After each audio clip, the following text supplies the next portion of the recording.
everyone, it's Roxanne Durhodge of the Authentic Connection Movement. So this week I'm going to continue talking about resilience, and the second trait that the American Psychological Association talked about was self-image. And again, an interesting topic to focus on, because I know as a woman, self-image is something that, we are constantly reflecting on. And men don't have to worry as much as women do.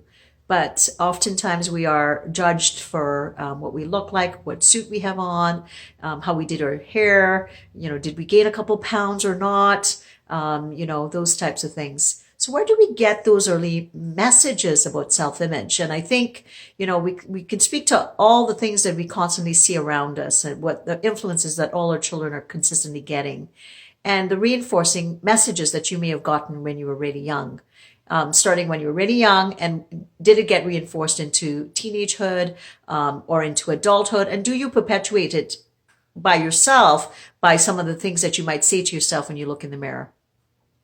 And if you do find that you're, maybe having some negative thoughts like, oh, I don't like my nose, or, my tummy is not as flat, that really reflects and resonates to that deep emotional part of yourself, something that you really need to be thinking about. And I often say that self-image, is something that's really, really arbitrary. There's so many beautiful people in the world, and we really have to accept what we look like and who we are in the world. But that takes acceptance of who we are, loving ourselves for what we look like, and consistently reinforcing that I am good enough just the way I am.